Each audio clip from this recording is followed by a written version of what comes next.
Welcome back, everyone. We've now reached another episode on the Timekeepers. Today we're joined by a friend and watch leader, James Kibble. Thank you for having me. No problem, welcome. It's great to be in his space because this marks the first podcast where we actually all sitting together in one place. So that's amazing. Yeah, it's great. So welcome. I think we're going to kick it off with some wrist checks. So I'll hand over to Tim. Cool. Yeah, so I've got my trusty Reverso on that obviously I got this year. Haven't worn it in a while. I haven't really had an excuse to wear it, actually. I think it's a sort of a special occasion watch, and obviously life with 2 kids and soon to be 3 means I can't always wear it when I'd like to. It's not a very summery watch either. I think more my sort of blue Sunray dial IWC chronograph that I have and sort of the blue gradient Omega Seamaster that I have, I sort of wear more when it's summery and the sun is shining, which is absolutely fantastic. But donning the Reverso does make me feel very, very special, like today. So, Zach, over to you. What have you got? And then we'll go to James. Awesome. Well, that's a great choice that you've got there. Great to hear more about it. Today I have on a vintage Hamilton, 1980s vintage Hamilton. Of course, speaking to James earlier, and I mentioned I was doing a lot of buying and selling within lockdown, especially. That was a tricky time for all of us. It was. Yeah, so I spent time with that. I actually bought this one to then sell on, but decided to keep it. So that's what I've got on today. 1980s vintage Hamilton gold-plated watch. Looks lovely. Yeah, cheers. And how about you, James? Yeah, I'm wearing a Blancpain Villeray triple calendar moon phase Tiffany & Co sign. There's a lot going on here. 18 karat with the original bracelet. This is one part of the Kibble Watches vault, as I call it, which is a new. Basically, I'd always, like you just said there, buy watches to sell and fall in love with them, not sell them. And I'd build a collection and wear different ones each day. And people would be like, oh, is that one for sale? Is that one for sale? So eventually I've made a vault section on the website. So where people can see these watches are technically not for sale, not yet anyway. Yeah. Once on watch deal, always on watch deal, all right? So you never know. But this is a very special one. It's just a wonderful example. And I think, as we were talking earlier, vintage, neo-vintage falls right in that camp of 1990s. And it's just spectacular. Yeah. Do we call it neo vintage? Because I feel like 90s. As someone's approaching 40, I don't feel that like are we vintage yet? It's crazy. I'm 97. Yeah. And to say neo vintage sounds mad. But it is. Yeah. And a great watch though, 18K. Yeah. Logo. Yeah. And another good moon phase as well. So that's incredible. Thank you. Oh, very good. Right. So should we do watches we're lasting after? Shall I go first? Yeah. So, as everyone knows, I love the Lake Tahoe, IWC chronograph. I think it's beautiful colour contrast. Zach and I went to the pop-up we did last summer, and just sort of fell in love with it. The white ceramic case with the sort of matte black dial, with the white indices and hands. I just think it's great. And Zach, I think you should buy one. But I've actually been interested in their new releases they've done, which is obviously the 41 Pilot. Again, as a lover of all things symmetry, I think it's ruined by the date window at 3 o'clock. But I think I can just about look past it, but only just. But I think it's a cleaner dial than the chronograph, and it's got better size appeal. But for me, I think it is that new sort of white Lake Tahoe edition from IWC that's got me going this month. Zach, what about yourself? Yeah, that was like a great pick as well. I do remember us visiting. Was it Patek Power Station? Yeah, it was nice. And having the Lake Tahoe on and thinking, oh, it's going to be a bit of a dangerous situation. It was the Lewis Hamilton stuff, wasn't it? As exactly, well, had his car and everything. Absolutely. Yeah, some of the designs he did for his watches was pretty cool. Goes to show that celebrity status works. It does. It draws you in. He wasn't there though, was he? So that was a show.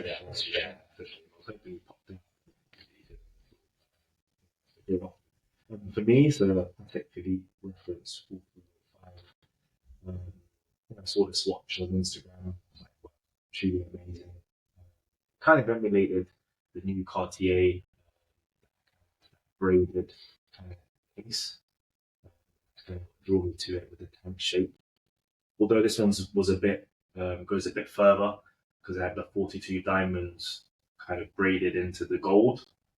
With an onyx style, which is amazing as well. I was going to say, was it onyx? Yeah, onyx style, which really elevates it as well. And I know that a lot of people are kind of familiar with the kind of stone dial day dates, onyx style day dates. Piaget, stone dials. You do like our stone dials here. I got the Baltic last year, the one where they did the 3 colours. Got it in the last bit. Prismic, I really like that. It looked insane as well. Thames one as well. So yeah, amazing watch, extremely elegant and classic. And I feel like that's always one thing that I kind of look for in watches, kind of like that classic look, and also kind of a bit of elegance as well. Maybe that comes with a smaller case shape or case size. Yeah. Don't know if you're a Stone Dial fan or Massive. Yeah, Yeah, good we have a fair few in stock. I can show you a few later. Okay. Because it comes around, because it's a very 70s thing, but now it's really big. 70s and 80s, and then, as you say, cyclical. There was a long time where people just weren't interested. Stone dials, these will be melted down for the scrap weight because they were often in gold cases and bracelets, and now they're back stronger than ever. So. Cool. And yourself, have you got anything that you're particularly lusting after? I mean, there's always whatever's in the top that Yeah. through my hands. It's quite dangerous, really. There is that new Parmigiani, and I'm terrible with the names, and I can't remember. It's the Quantum Time or whatever it's called. Blue dial, absolutely beautiful. As far as modern watches go, that is one that really got me excited in the new range. That's the one. That's the one, Incredible. What an amazing incorporation of the calendar into a design like that. And yeah, what a great shot that is as well.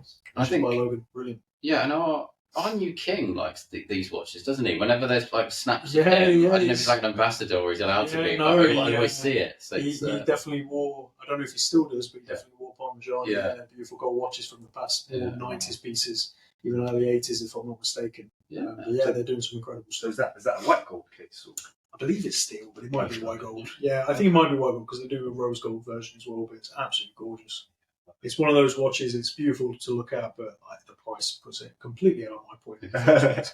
So I appreciate it from afar, that's for sure. What's the price like? I have no idea. 30, 40, 50,000 could be more. Right. That makes sense. Sometimes you know it's going to be expensive, so you don't look. Okay, that makes sense. Make it easy for yourself.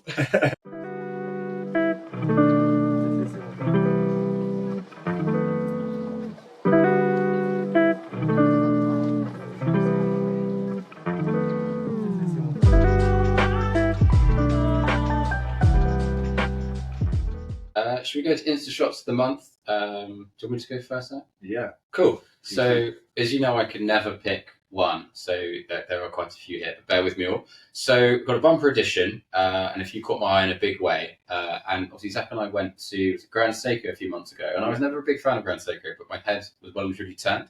And it's really some incredible Grand Seiko macros that have been taken by a few people, and I'm going to go out on a limb and say some of the best I've ever seen on Instagram.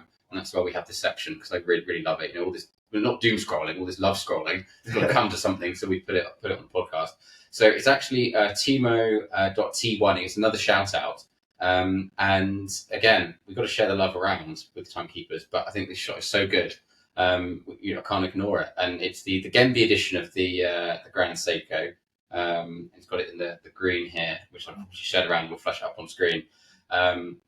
And it's just superb, to be honest with you. You know, the detailing of the Kirazuri style dial, which I think I've said just about okay, I've probably butchered it. And it translates to sparkling painting. So there we go. And I mentioned it on more than one occasion. But my head was turned by that brand and I absolutely love it. But it's also the composition and the angle of the shot, as you can see here. I just think it's great, you know, with the silver minute hands and the black font of the Grand Seiko. I think it's a top effort. So got a second shout out on this podcast, but you're doing good things. So congrats. And then the one we've got the Watch, and I think it's his second appearance as well. He's done a macro of what I think is the Cherry Blossom Shogun Spring.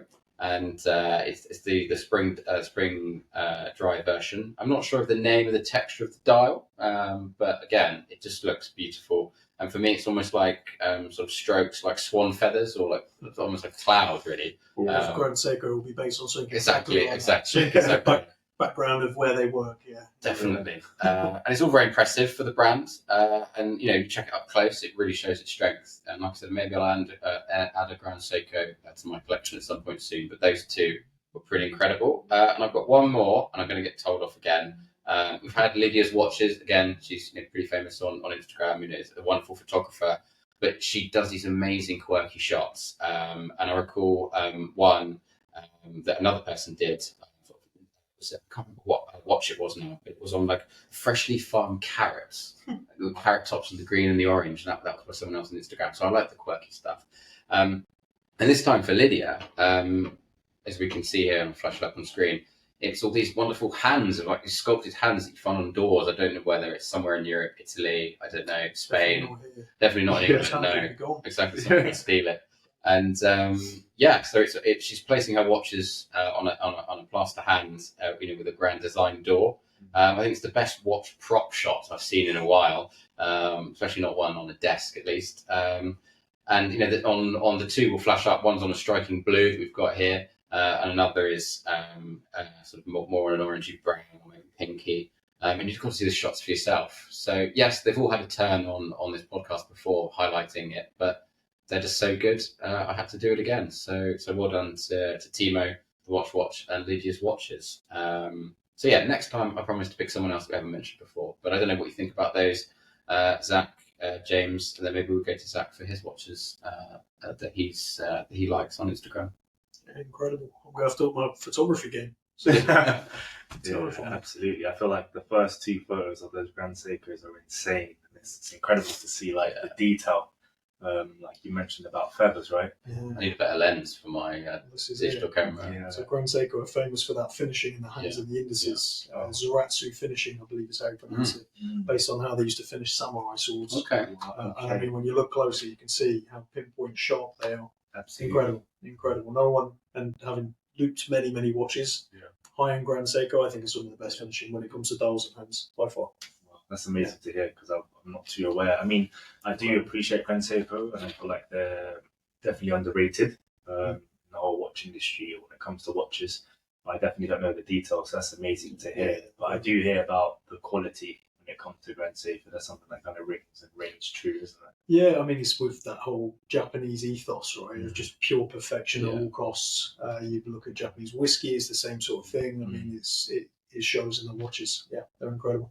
Yeah, I like the green dial. I like green dial watches, but that's really good. Absolutely. So those are great choices, by the way. There we go. Good. Thank you. Well done to the people that took them. Yeah. And then Lydia's watches. I'm not too sure. Have we had her before previously? Yeah, I think we have. She's a wonderful photographer. So, really good with like flowers and nature, that kind of thing. So absolutely, this definitely looks like someone who has some experience in photography. So love what she's doing. Yeah. She did the Easter egg. That's it. That's why. That was Easter egg. Yeah. Oh, is that Chrono Tokyo? Is that? I think. No, I'm not too sure either. Looks like a Chrono Tokyo. Yeah. But if I never watched those. Amazing though, especially with the blue kind of contrast as well. That kind of salmon dark. So yeah, amazing. I mean, what's your thoughts on those kind of? It's incredible. Yeah, I mean, it's incorporating the macros are immaculate. Yeah. The other shots I think are really impressive. Just incorporating nature and, as you were saying, I mean, stuff you just find in the wild. I would never afford putting a watch around that, but then when you see it, you go, of course, that makes sense. It's very cool. Very cool. And I'm guessing it's quite hard sometimes to stand out with watch photography, on Instagram or these spaces because it's kind of hard to come up with these new ideas. But 100%. That's 100% nailed. I guess I'll move on to my kind of shots of the month. Yeah, okay. So my first shot of the month is from Casa Fernette, and it's a layout of a few different items with a rose gold Cartier Dumont mid-size in the middle. Now this is kind of an interesting one, as Tim probably knows, because I've been kind of like searching the net for all types of Cartiers, old and new, high and low. It's the new one, isn't it? Yeah, it's the newer one. I do like the older ones, as I've mentioned previously before on the pod. But in terms of accessibility with pricing, it's quite tricky in terms of affordability. So this kind of model is definitely one I've had my eyes on. And this particular shot is really interesting to me because I like how it's not just the watches, it's kind of like different kind of items are tied in. So in this case, has a cigar, has trainers, a hat, sunglasses. I quite like it's kind of has a bit of a lifestyle feel to it. Everyday carry. Absolutely. Ultimate flex, but done artistically. Absolutely. It's cool. Just needs to be laid out on a Ferrari or something. Yeah, exactly. We've seen those before in the watch world. But yeah, this one doesn't have a Ferrari, but definitely. He's definitely got a Ferrari in the back. He probably does. If he's smoking cigars. So that's one that kind of stood out to me. Those essentials, which is quite cool for him. Everyone has different essentials, so it can look slightly different. But then also, having the shades, the cap, with also a watch that I do like. I've had my eyes on. I like the trainers as well. I like there's a few people on Instagram that do trainers and watch shots as well that I really like. So I wanted to get the trainers in. Okay, yeah, that's kind of different. There's something for everyone. Yeah, exactly. Yeah, exactly. And then my second, I'll move on to is Woohoo Time. Yeah. Interesting Instagram name. They're in Japan, if I'm not mistaken. Yeah, I think you're right. Yeah, absolutely. So they had an AP Royal Oak reference 14790. And I love this shot. Love the close-up shot of the tropical dial. I think which is on the second part of the slide of the carousel shot. I love the beauty of the dial. I feel like they've done a great job to show the details, but then also the patina on the dial as well. Absolutely incredible. I know AP is kind of like a flexi sort of brand, but I kind of feel like when you go into sort of the vintage, you kind of find some really interesting pieces, even down to some of their quartz pieces. It's not only the automatic watches, so that definitely stands out to me. And I also love the first shot as well, because it seems as if he's wearing like some sort of denim shirt, denim trousers. It's nice. It's like inky blue. It's yeah, good. It's a good dark blue. It goes well with the silver. Absolutely. So really complements kind of honeycomb dial. So those are my kind of two shots of the month at the moment. And yourself, I know you picked out. Yeah, so Yeah. one of them was a collected man, as you can see right there, was very impressive, Roger Smith. I mean, we can all dream. That is next level dreaming. The Lux as well. The Lux is great. Yeah, I mean, it's just, when it comes to great beautiful watching, that's what it's doing. Trained by the master George Daniels, I mean, hard to beat. And then the next one is by Johnson 167, another dealer based out in Asia. He has this thing called his Magic Box, where he's constantly pulling watches out that are new old stock, never seen before, and he's like, just out my Magic Box. He never reveals where he gets them from. And you can see right here, he's got this incredible watch. One just recently sold at auction. I don't think it was one of his, but it broke records at like 160 something thousand dollars. It was incredible. The Cartier. The Cartiers, yeah. So you can see he's got the smaller size and the larger size, and then just a belt buckle for good measure, the original Cartier belt buckle to go along with it. Okay, now that's a flex. We're talking about flexes. It is. The larger and the small size, and the belt. And I suspect all three are on for sale. And he's a watch dealer. I mean, it's incredible. Okay. Yeah. So they're mine. I think more towards just the watch focus, but I mean, still incredible stuff. Great combination between the two. Absolutely. But it's not under a radar flex though. It's like Cartier, not many people know. Yeah, it's not. Most people see that and they have no idea. So until you look Yeah. closer, you see those corners and edges, you go, okay. Something's like- Something's here, yes, Yeah. exactly. It's not like a diamond studded like RM or something. It's it's a proper flex. Yeah. Exactly. Wonderful. So, James, you get to pick a winner. You can't pick your own. I guess so. Yeah, I know. Roger To win our wonderful beer mats of choice. Okay. Exactly. Keepers, beer mats. Exactly. Who's going to win? Let's have a look at those photos again. So we had yours. So we'll be starting I mean, that was so pretty these, cool. so I've had this Yeah, very, very cool. kind of honeycomb dial. You had the AP. Ultimate Flex lifestyle as well. That was Yeah, an ultimate flex lifestyle with the cigar. so much going on in that You one. do see a so lot of well that. done. Yeah. It's so well done though. That's the Yeah. thing. I mean, even the watch he's wearing, that looks like an Alpamero. That is an Alpamero. Exactly. Oh, Alpamero. And And then then you had the fancy watch hands. There you Yeah. go. very Followed by creative. beautiful macros. You've got volume as well. Yeah. It's Yeah. a bit cheeky. I That is a pretty. I think if I'm going to choose one shot, I'm going to go based on one shot rather than cumulative. Okay. I think I'm going to have to go with the lifestyle one. Because Oh. I just really like the incorporation of Yeah. everything. You said about Okay. the trainers. Yeah. Yeah. We can see the cigar there, the sunglasses, the hat. Yeah. He's got the watch on wrist, but that beautiful gold watch, very different.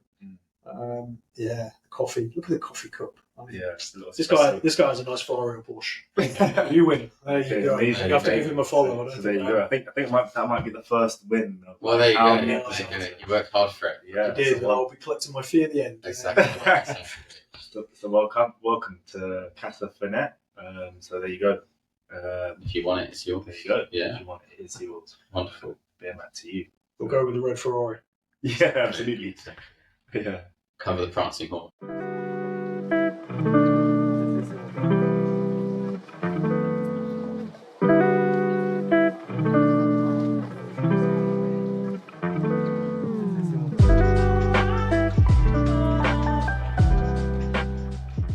Yeah, wonderful. Right, should we go to the interview questions? Now, we normally alternate, but some of them I'd really like to ask. So, why don't Zach, you start, and then I'll sort of jump in with some of mine. Sure. If that's all right. Yeah. Sure. So you started Kibble Watches at a very young age, so that's very commendable. What first drew you into watches, and when did you know that it was a passion that could be a business? Yeah, great question. So I've been doing Kibble Watches for this year's 10 years officially of Kibble Watches, although it wasn't always called Kibble Watches. Congrats. Thank you. Yeah, it's a big achievement. I mean, as you know, when you start something, you never know where it's going to go. Yeah. You have these big, grand ideas, and then you have the realistic ones, and then hopefully you learn somewhere in between. That's kind of where it goes.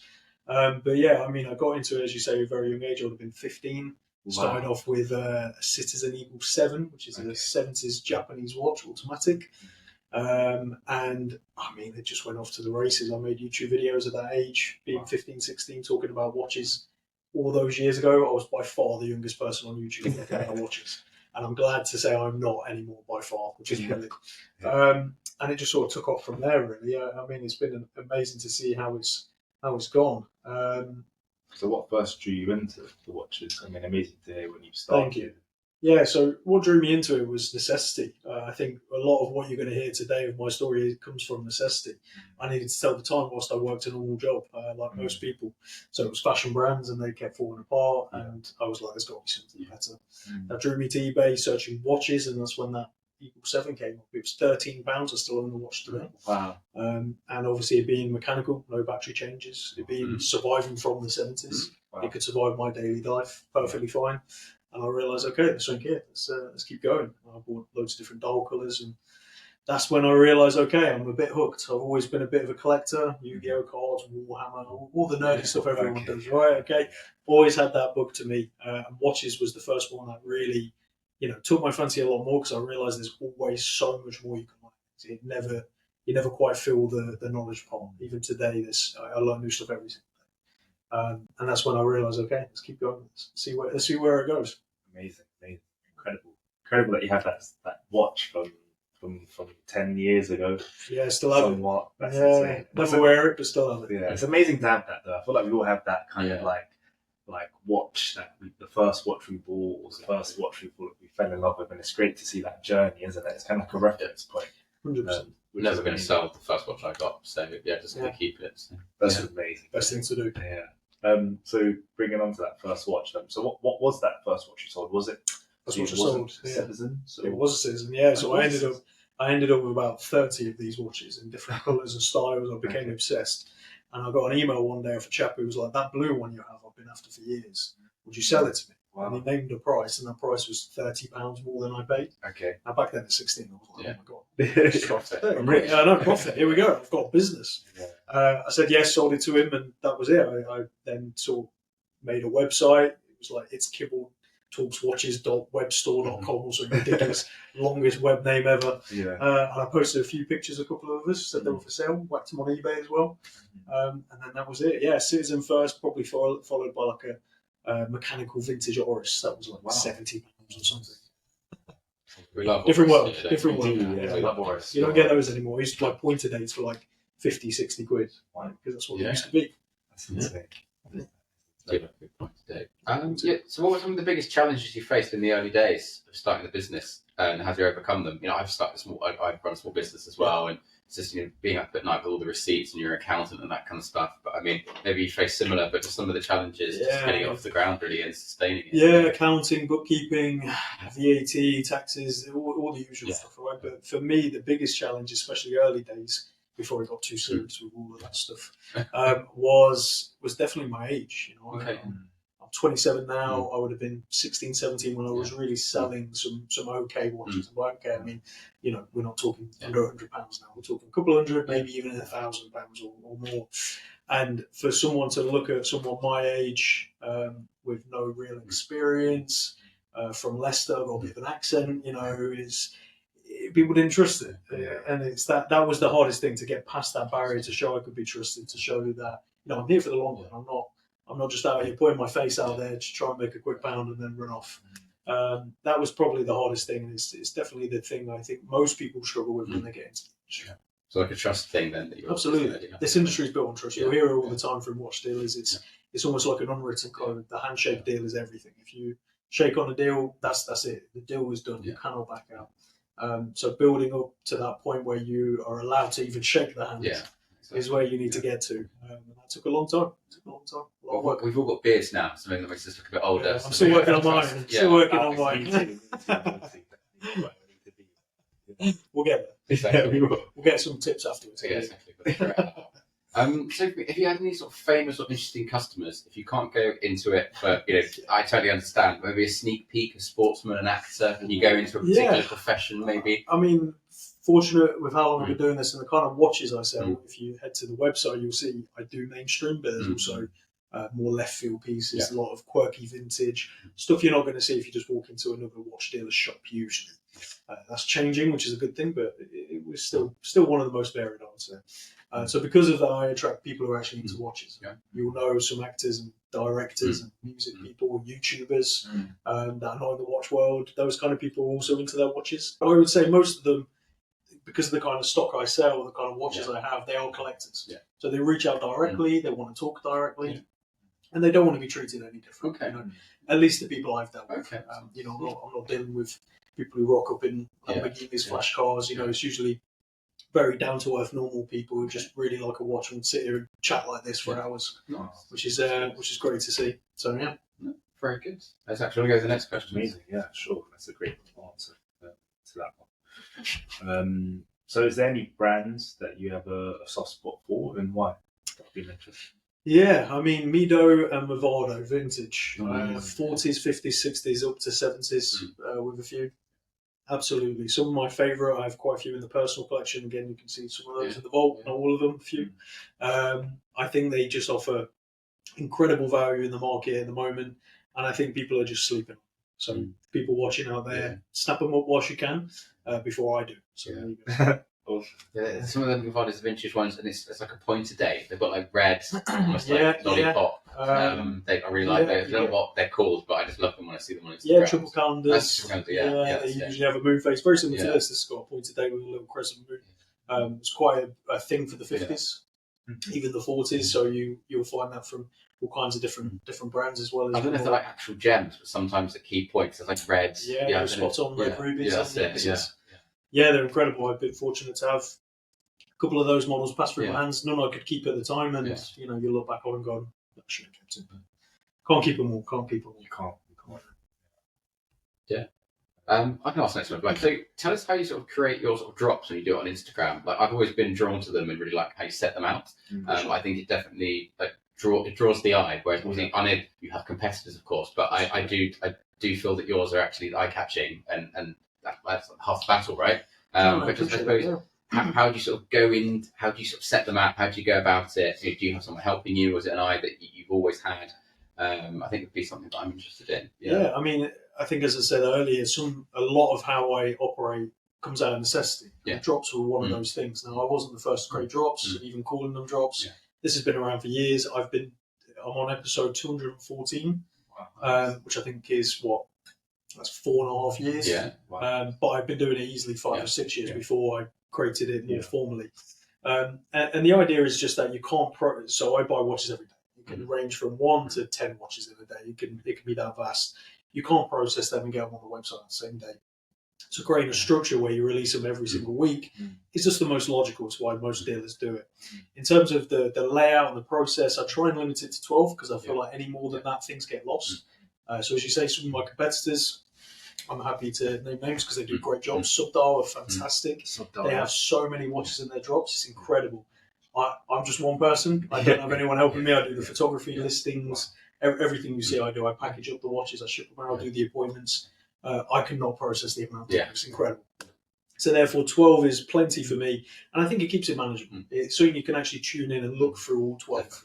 You can read about all 12. You can see the photos. We do a drop video to go along with it. So you can actually, I handle each watch and talk about it.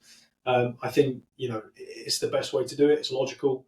It makes sense. And then in terms of the curation, I try and just keep it as varied as possible. So you will get something that's like a £200 vintage Seiko and then a platinum Langer, right, in the same drop next to each other. And I think that is just, I love that personally. It's what I always wanted to see when I was sort of growing up in the watch world. I think that's the key thing, because sometimes, again, not going to name it, but some of them it's always like really high priced watches that are unattainable for, I would say, most people. Whereas you've got that like split of value, which is really good. And also, I just find them really engaging as well. So it's not just, oh, I've seen this. I'm actually then drawn in. I'm not just saying that because you're sitting in front of me. Genuinely, it keeps people there, and hopefully that leads into purchases as well. Yeah, and I think it's again about building community. Yeah, exactly. I'm always amazed by how many people actually tune in. Yeah, I can see the ticker on the website. So like 9:28. Yeah, I can see all of a sudden the amount of people on the website waiting for 9:30 for the watches to drop. It becomes a part of people's weekly routine. That's incredible. I never thought it'd become like that. Yeah, I'm glad it has, and I think it's just as I said, it's necessity that has led to something that's pretty cool and it's fun to tune into. Yeah. I think if you can achieve both things, that's the goal of any business, really, isn't it? Absolutely. So if you want to go to the next question, then I'll follow up with one of mine that I'm particularly keen to ask. Yeah, sure. So has your buying philosophy evolved over time? Yeah, again, out of necessity. So when I first started, my overheads were a hell of a lot less. I had a full-time job, working 50 hours a week. This was just what I did on the side.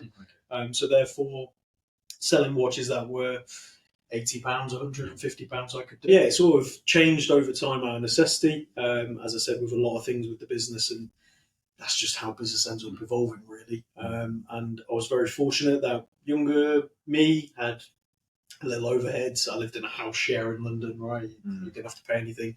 So selling a £100 watch here and there was perfectly fine. I didn't need to sell any more than that.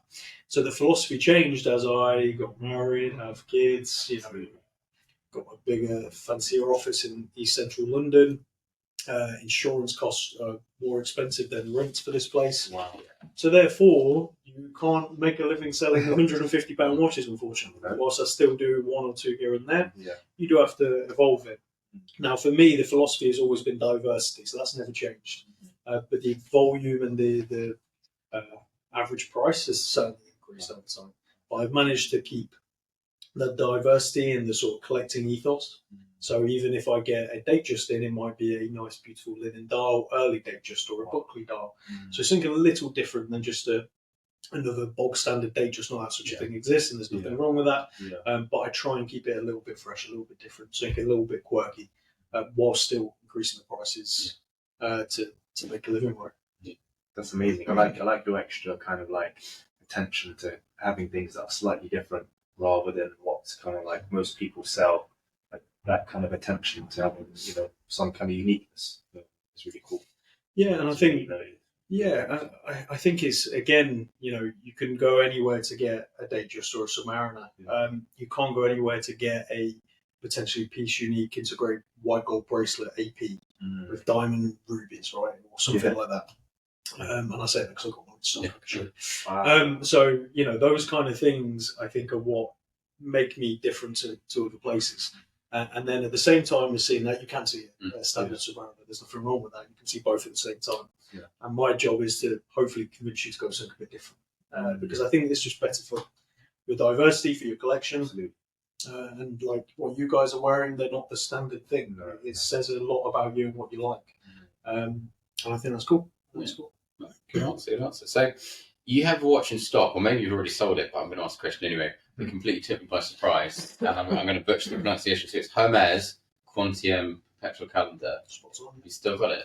Yes, that was in stock. 18 karat gold, beautiful watch. What made you acquire it? Because Hermes has never crossed my radar at all, and I saw it on the drops you did, and was like, I can't in love with this watch. Incredible. Price is kind of out of my range, but I was like, if we see James in person, I have to see this watch. So what made you acquire it? So that one's actually a consignment, so that's another aspect of the business. We consign watches off collectors, so that's where they drop their watch off and I sell it on their behalf. With a watch like that, it is a beautiful watch, but it's not the easiest watch in the world to sell. Therefore, what a dealer wants to pay and what it's worth are two different things, because we may, sell it instantly, or like it has been, it might be around for a little while until we find that right buyer. Therefore, we have to account that into the price we pay, whereas consignment, it's just easier, right? You take a cut once it finally sells. So that one is on consignment, and when it was offered to me, I was more than happy to take that one on because it's an incredible watch. when we talk about perpetual calendars and you say about the price, usually it's a hell of a lot higher than an 18 karat gold perpetual and micro rotor as well. So all of those factors combined, you've got something that's very, it's incredible value for what you get, but it's also still very different. It fits in with the ethos we were just talking about. And I think Hermes is massively underrated. You look at the HO8 line or other models they do, we often gravitate towards Cartier, rightfully so, as a design house, but Hermes rightfully is also an incredible design house, along with Bulgari, a couple of these other jewellery brands, as we'd say, but they have every right to be in the watch world and produce watches that are far superior to their price tag. I think it's just the attention to detail, the font they've used, like the finishing is incredible. So I suppose, yes, it's for what it is, the price point is incredible, but it's still a lot of other people have got money. 100%. If I got an even higher bonus than I did this month, then I would be very much tempted. But you can show me it later if you've got it. So that's very good. Zach, want to go next? Yeah, absolutely. So there's been a growing interest in lesser known or neo vintage brands. Are there any under the radar brands or references you think collectors should be paying more attention to? Yeah, I think the first thing to say with that is buy what you like, right? I think it's always super important to preface that. Don't follow trends. Don't just look on Instagram and go, that's what I should have, and tick boxes. Just buy what you like. If you like a certain design, doesn't matter what brand it is, as long as you can afford it and it looks good on your wrist, that's all that matters. That being said, I do think, again, vintage Mido and Movado, as I said earlier, stupidly underrated, stupidly undervalued, and there's a hell of a lot of great examples out there that can still be picked up. Another brand which I think a lot of people are surprised by when I say is Vintage Universal Genève. And the reason being, they have been bought by Breitling, they're coming back, prices have definitely gone up. Every gold pole router I get in flies out instantly. And I'm asking higher prices each time. Wow. I still think they're undervalued. I still think for a micro rotor, solid gold, the design, the fact it is a Gerald Genta design, the fact the brand's coming back, there's a lot of excitement around it. I still think they're undervalued. Don't say that. I find it expensive anyway. This is it. I have this conversation all the time. The tri-compacts for me is like a grail watch. I talk about this being a grail watch, but the tri-compacts is something I'd love to get to. But one in a really good condition, therefore the price shoots up. But 100%. Genève is just it's out of this world. So hopefully Breitling don't botch it. And so far so good. So good. The price point is definitely up there, but it makes sense if you want to get something a bit more affordable. You go with the Breitling. And I think Breitling are doing a fantastic job. But they're putting Universal in a different league. Let's see how it goes long term. I will always choose vintage. Personally. What is the price point of the kind of vintage Polaroids? Depends. If you're going to go steel, it can vary massively depending on condition. Gold, I can give you an example. A recent pink gold one I had was about £4,000. Okay. Actually pretty good. Solid. Yeah, solid pink gold, 18 karat pink gold, micro rotor. The best example I personally had. Wow. And it sold out instantly with about 4 or 5 people chomping at the bit to buy it, including a watch dealer for his own collection. The tri-compacts is already expensive. Impossible to say because it depends really on condition and example which reference. If they make a new one though, I'd be quite interested to see what that's like, because again, it's obviously that's a difficult complication, right? So ultimately they're going to start inverted commas more simply with Genève, and then maybe over time, so it might be like 5-10 years before we actually see their attempts. I suspect I wouldn't be surprised if they've already made it. It's not there because the pole router has been in the make for a while before they released it. There was a big build up to that, and I know some of the people who got to see it and tinker with it early days. So I wouldn't be surprised if some of the other models already either made or designed. Definitely, they seem to know what they're doing. It's exciting. Yeah, cool. Exciting time for the brand.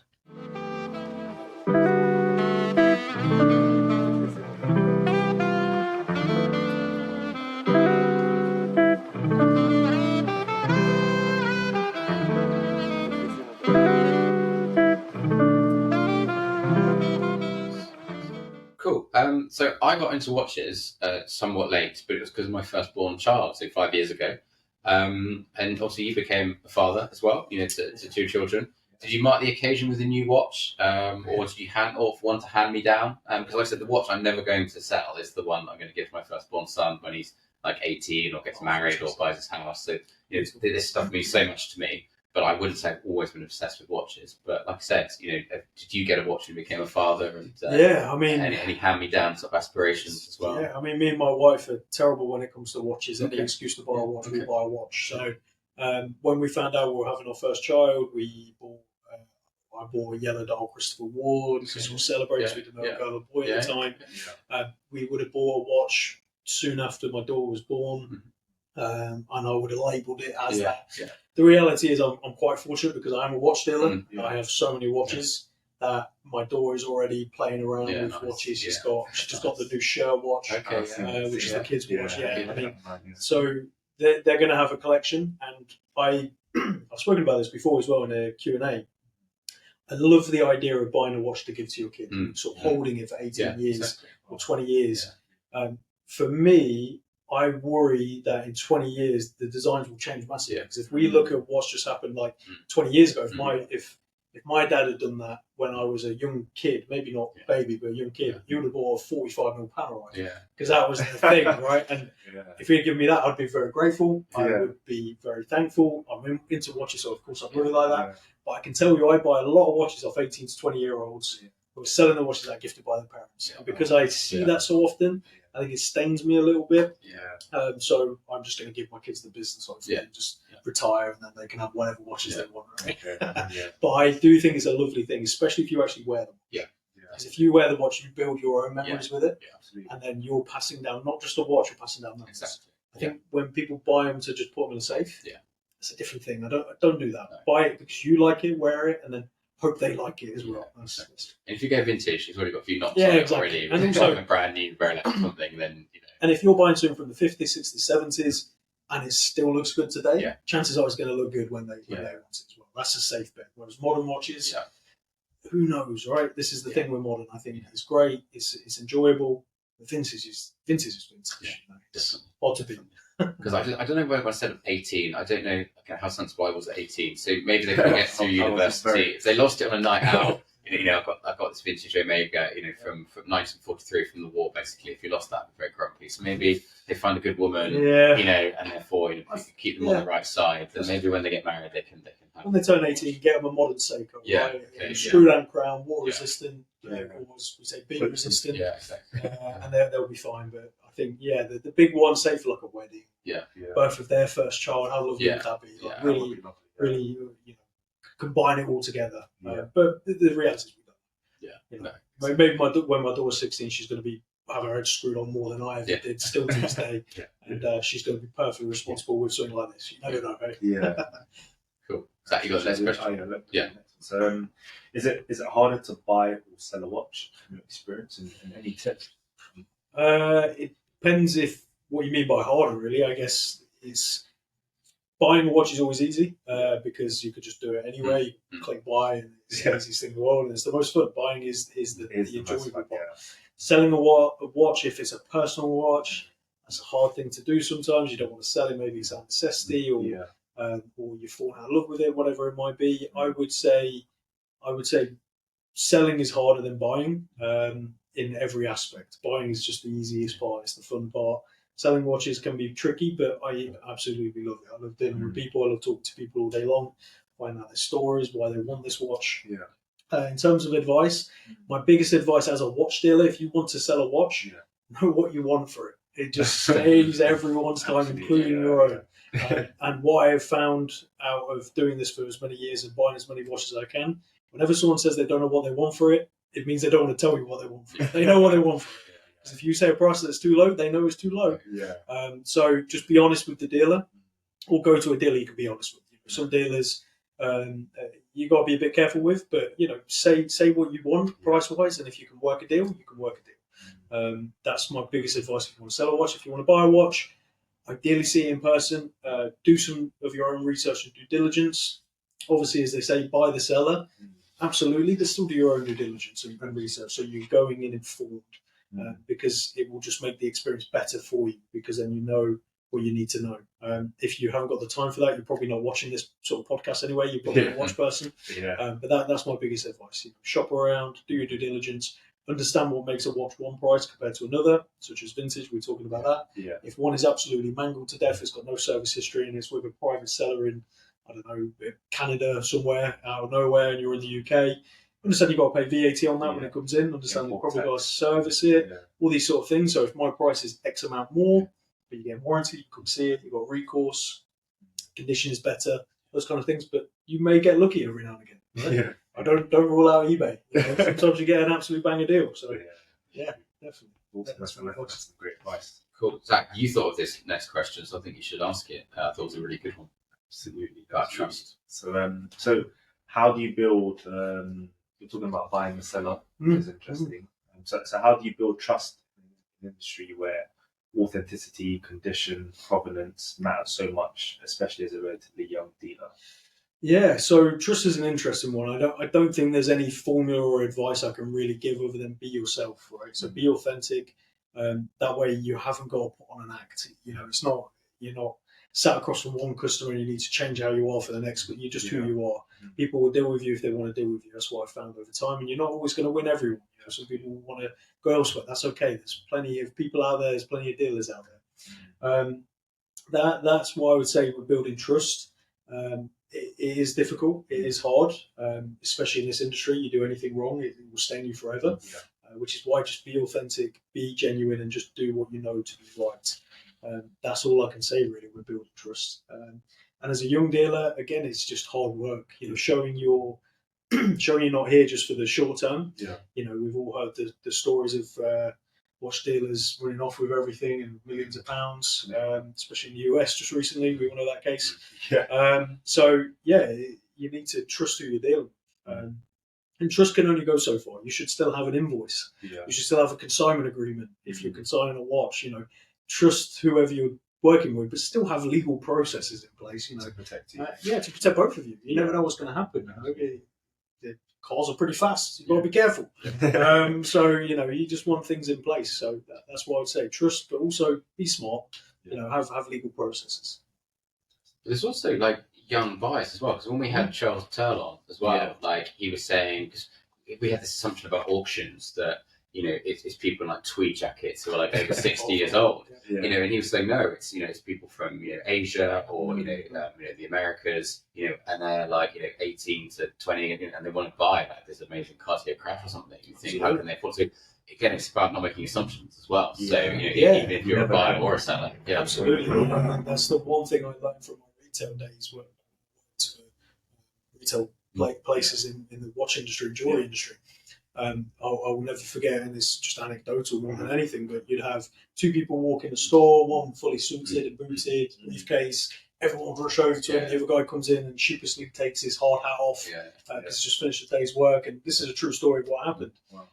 The chap in the full suitcase was buying a gift for his wife for the wedding, not for the wedding, for a birthday.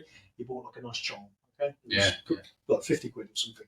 Guy in the hard hat had been saving, boys, misses an engagement ring that was about £10,000. And no one looked at him the time of day.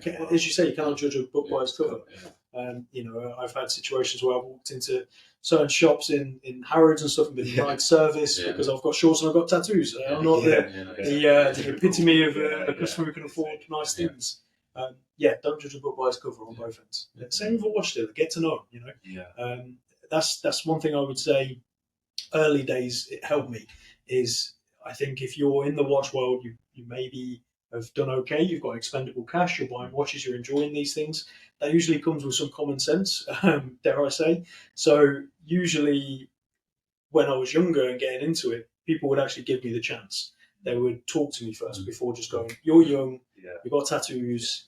I'm not going to trust you." They'd actually sit down, talk to me first, and go, "You know what? Let's give this kid a shot." And that's I'm thankful every day for that kind of stuff. It's allowed me to get where the trust comes from. 100%. And they tell their friends, and their friends tell their friends, and word of mouth is a powerful thing. It's the everything. You can market all day long. It means nothing if people aren't willing to recommend you to someone else. Cool. You've got a few more questions left. So how do you see the role of independent dealers evolving, especially with platforms like Chrono24 and watch collecting entering the scene. So is it a help or a hindrance for a professional watch seller? Yeah, I mean, they've been around forever, really. I think we often work hand in hand. We often use these platforms, so I don't use Chrono24, I used to, I use eBay. So I think, we go hand in hand, really. Okay. One thing as a dealer using these platforms is you're a bit more limited because you don't get to actually have that true interaction with the end buyer. You don't get to control the process, especially with eBay. They have their authentication service, which is fantastic. But I don't get to guarantee what you get on the other end. They change packaging, they do all this. So that's where the limitations come in as an independent dealer, is we lose control. That's where it can maybe benefit private buyers, because you're protected if things go wrong. Now, hopefully, if you're dealing with a trustworthy place, you're protected anyway, but still having that extra peace of mind is what some people want. So I would say the buyers for both are different in the first place. A typical buyer who uses Chrono24 exclusively is going to be a different buyer who comes into the office every couple of weeks and looks at watches and buys a watch here and there from me. Different buyers, different experience, different expectation as well, I would say. So I don't think it's a hindrance. I think it's a great thing, and competition is everything. It's what keeps the prices competitive and evolving, positive or negative. Prices come down, you've got an opportunity to buy something cheaper. Prices go up, if you've got one, now you get more. So they're all beneficial. So I think it's because I've often I'm more of a buyer than a seller, though I didn't sell my first watch a few months ago. Scary experience. We'll talk about that off it. It's parting with something, but again, I use Chrono24 a lot because it was that trust thing. I hadn't built that with watch dealer or whatever. So again, I just thought because it looks authentic and it is authentic. So that's why some of my earlier purchases were with Chrono24, but I didn't know whether that cut into market share for people using those sites over a particular watch dealer. I think if you're in that scenario, if you're just wanting to buy the watch, yes, it will do, because now all of a sudden we've got to compete with every country all across the world, and a million of the examples. If it's so mainstream, if it's so more unique and independent, not so much. Their fees are quite high for dealers, so therefore you will get a better price going directly to a dealer. That's the case for every single platform you see online, because they have to make a living as well, right? They've got a business to run. So bypassing these places, and I'm sure they won't like me saying this, but that's where you're going to get the best deal. But you do lose some of that security. I always say to people, unless you know the dealer, or they are recommended, or you can truly verify via Google reviews and Trustpilot, forums. Forums are the one place you can't forge. If someone says a bad thing on the forum, that's there forever. People will chime in. So check forums as well. If you can do all that and guarantee it, then go for it. If not, then use these platforms. They're there to add extra protection, but still take it all with a pinch of salt. This is where due diligence is everything. They're great platforms. They're very useful. And they're just good for, again, comparing markets. They're what keep prices competitive. Chrono24 and eBay are what stop dealers being able to just ask whatever they want, right? And people buying. No, but I do see some crazy. Sorry, I do see some crazy prices on Chrono though. Well, it's because you can ask whatever you want, right? So this is the thing. And then people think, oh, that's the market. So I deal with this every day. I usually take like a 10 or 15% off some of the highest prices. To get the middle ground. Well, what you do, you reverse engineer what you would do if you're buying a watch. So if you go on Chrono24 and you search 1601, Rolex Datejust 1601, you're probably going to filter to the UK because we have to pay VAT now because of Brexit. You're probably then going to filter to low to high. No one goes high to low. No one does the recommended because people pay to get on the recommended page. You're going to go low to high, and then you're going to filter through until you find the cheapest, best example of what you can find. So when I get offered a watch, that's exactly what I do as well. As part of the process, obviously we have our own database of what we sold, our own market knowledge, or my own market knowledge, but we still use these platforms to cross-check, because there's no point me thinking I can list it for 5 when the cheapest one on Chrono is 4, and it's as good as mine. That makes no sense. I need to either compete with that directly or undercut it. And that's the same when you want to sell a watch. Don't go on Chrono24, filter high and low, and send me the link and go, well, one's here for this price, but it's there for that price, it's not sold for that price. It's a different thing. So just sort of keep that in mind. Absolutely, because the only reason why I mentioned that, because once upon a time I was working for a company that had a luxury online auction, and a lot of the time we have people call in and they want to sell their watch, and I then saw this they listing, would yeah. mention, oh, but there's a, I don't know, there's a Rolex that's selling for 16, 18K, but we have to like have that conversation saying just because it's up there doesn't mean that's the market. No, Maybe. not at all. You wouldn't be up there if that was the case because you'd be sold. Yeah, that's what I tell you. You know, if you bought it, you know, no. So where do you see the pre-owned market in say the next 12 months, or dare I say 5 years, if you can even predict that far ahead? I think it's only going one way, right? Like in terms of actual market share and money involved in it, I think it's only going up because more people are looking at pre-owned because it's better value for money. Depreciation's a real thing. So if you buy a watch at retail, walk out, unless you're buying a certain model or make, you're going to lose money. And even on those ones that are guaranteed investments, they're not. You know, we're seeing that now. Prices have come down. So we're in a very healthy market. Prices fluctuate. I think it's going to be more money. I think competition's going to be more. We're seeing more dealers come about. That's again good for market to a degree. You know, we don't want to balloon out and have too many people, but that self-corrects. If you're not doing a good job, you're going to be washed out of the industry just through natural selection of markets, right? 5 years, hard to say. I mean, where's the world going to be in 5 years at the moment?